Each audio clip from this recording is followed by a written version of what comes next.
square. Wah, baru di record anjay. Gila. Oke lah ya. C square 4 ya. C square 4 sama pendekatannya kayak yang di atas tadi ya, sebenarnya. Untuk dapat C square 4 itu kayak gini. Lo bisa bikin kayak matriks, ukurannya itu sebanyak 20 kali 4. Lo kuadratin. Ini normal 01 dulu ya. Normal 01 20,4. Ini dapat dari N 0,1. Terus habis itu dibikin 20 kali 4. Kenapa 20 kali 4 ini ya? Jumlah peubahnya. Kemudian di square, kuadrat. Terus dijumlah ya. Jumlah ke samping. Kan pengennya dapat yang 4 gitu kan. Sehingga kita dapat C square 4. Habis kita dapat C square 4, kita masukin ke rumus T student ini. Gitu. Itu caranya. Kalau Q kuadrat udah jelas kayak gitu. Jadi sebenarnya nanti mungkin yang perlu diperhatikan adalah hafalan mengenai transformasi-transformasi itu sih. Karena yang kita pelajarin kan basicnya sebenarnya apa? Eksponensial, uniform. Yang paling dasar kan sebenarnya uniform. Ibaratnya kalau misalnya disuruh membangkitkan suatu bilangan, ya gimana caranya dari uniform itu, dari dasarnya itu lu ubah ke sebaran tertentu melalui pendekatan-pendekatan yang kayak tadi, dari bentuk sebarannya atau dari sifat-sifat, acceptance rejection gitu-gitu. Pendekatannya macam-macam, cuman as long as lu bisa menjelaskan argumentasi atau prosesnya pelan-pelan, gue rasa aman. Karena nanti soalnya tuh bagaimana membangkitkan bilangan acak sebenarnya intinya. Jadi apalin atau kalau bisa di cheat sheet-nya dibanyakin di ini ya, di bagian uh, apa? Di bagian persebarannya kalau lu mau banget. Mungkin sebenarnya itu soalnya yang gue siapin. Ada beberapa, ini contoh lagi. Sebenarnya kayak menduga bahwa S kuadrat merupakan penduga yang berbias, gue yakin ini udah ada di praktikum. Cuma nanti gue nggak tahu ya materi praktikum kalian itu sama mau praktikum gue atau enggak. Cuman ya intinya prosedurnya itu harusnya jelas lah di praktikum. Tinggal ngapalin prosedurnya aja. Nomor 8 juga sebenarnya kan normal sama binomial juga udah, tinggal diapalin sebarannya aja. Gue ngasih beberapa yang mungkin agak tricky aja. Ini tahun 2022 soalnya. Ini udah semua kita bahas. Mungkin satu lagi ya. Itu soal tahun lalu, yaitu sebenarnya soalnya adalah soalnya adalah bagaimana membangkitkan bilangan acak kosong ya. Bagaimana membangkitkan bilangan acak kosong lambda. Kosong kan lambda ya. Lambda kan seingat gue cuma lambda sih itunya. Nah, caranya ini ditanya lah pokoknya di soal itu ditanya gimana caranya. Cara pertamanya ini gue tulis secara ini aja ya, secara seingat gue dari jawaban gue. Itu tentuin dulu lambda ya kan.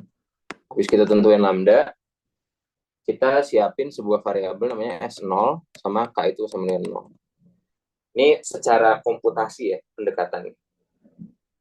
Kemudian kita bangkitkan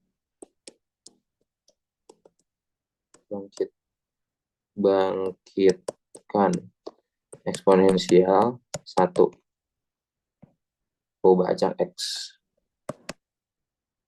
Setelah itu kita ulangin ya, ini A, B, ini C. Ya. Habis kita dapat bangkitkan eksponensial 1, ini kan cuma satu bilangan ya sebenarnya. Selanjutnya itu kita jumlahin si S dengan eksponensial 1 ini. Jadi di sini sebenarnya S sama dengan S tambah XI. Gitu. Nah ini kita lakukan in loop. Jadi di E-nya itu sebenarnya adalah ulangi poin C dan D hingga sum itu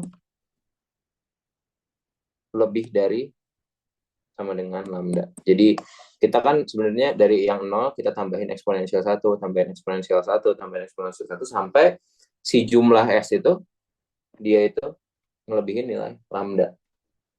Setelah kita dapat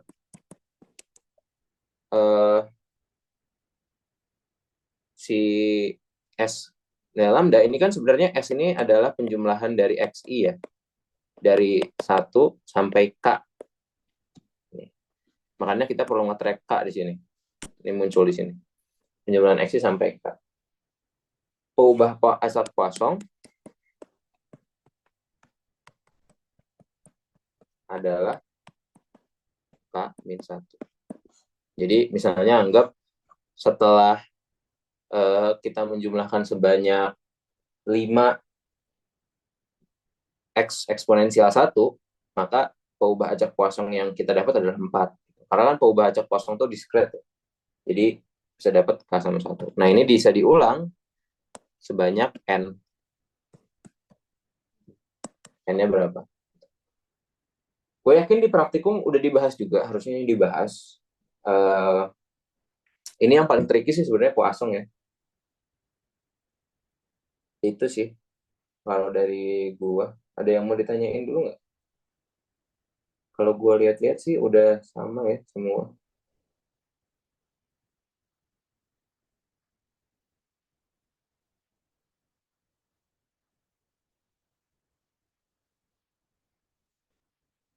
Mungkin poin lain adalah kita perlu juga, lu belum belajar membedakan apa itu bootstrap. Ini definisi aja ya, bootstrap itu apa, jackknife itu apa, sama Monte Carlo. Ini berdasarkan soal tahun lalu ya. Bootstrap berarti kan ngambil dengan replacement, dengan pengembalian. Jackknife dikeluarin satu persatu peramatan. Kalau Monte Carlo sendiri itu adalah simulasi yang kita tuh bangkitin data untuk bisa ngeestimasi sebaran yang udah diketahui. Misalnya lu punya sebuah statistik uji gitu secara random gitu ya. Misalnya statistik ujinya itu adalah X min lambda per S per akar N. Nah ini kan nggak umum ya karena pakai mutlak. Biasanya kan nggak pakai mutlak. Nah ini cuma lumayan nggak umum.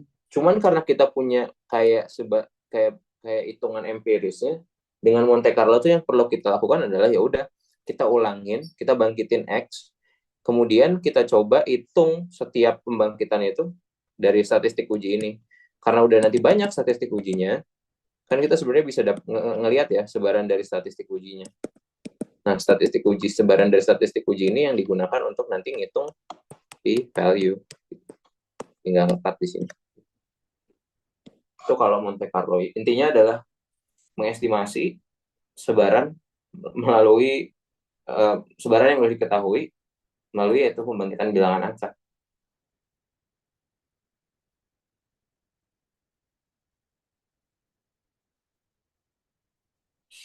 Gitu.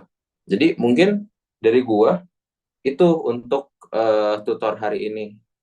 Kalau memang tidak ada yang ditanyakan, semoga tadi ya beberapa pengerjaan soal bisa menambah pengetahuan. Uh, Sisanya sih udah semua ya. Ini jadi ternyata gue punya bekas tahun lalu. Gue udah cek, udah semua gue sampaikan ke teman-teman. Nanti yang part 2 ini akan gue serahkan ke Brian dan Brian bisa share ke teman-teman.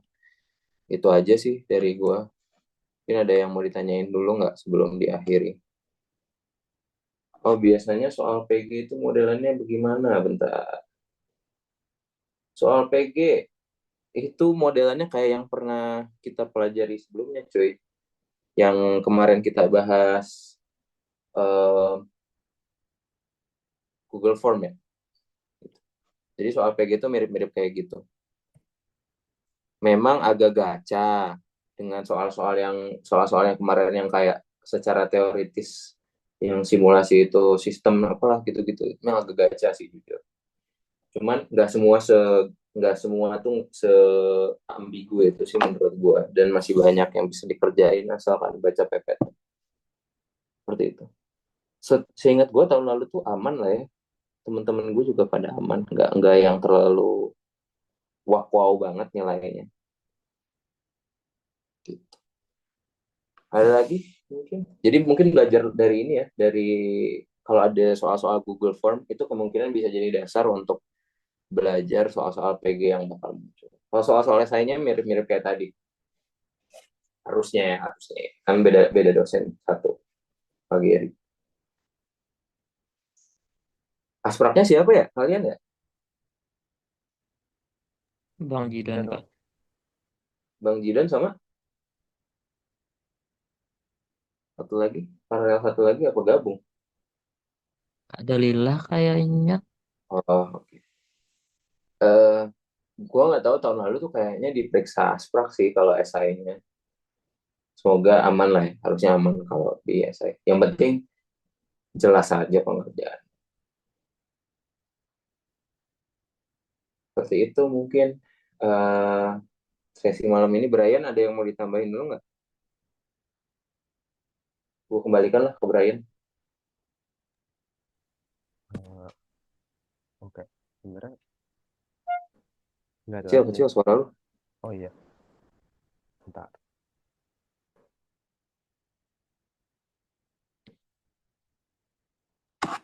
Tes tes. Dengeran lah, dengeran. Oke. Nah, sebenarnya nggak ada lagi sih. Kalau misalkan dari Bang Waike udah kelar, berarti sudah bisa dicukupkan materi hari jadi kali ini.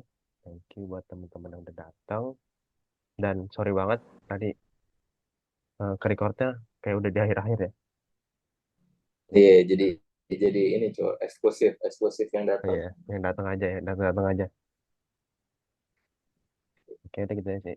Thank you juga buat Bang Maif yang udah nyempetin waktu buat jadi tutor. Thank you juga teman-teman. Yuk, buat selanjutnya ntar di kafe lagi ya Bang. Oke, aman. Yuk, Izin thank live you ya, semua. teman-teman. Selamat liburan, selamat berlebaran. Nah, izin wal faizin, mohon maaf lahir dan batin. Ya, Yuk, makasih Bang. Ya, Thank you, Bang. Kak. Thank you. Yo yo. dimatiin ya.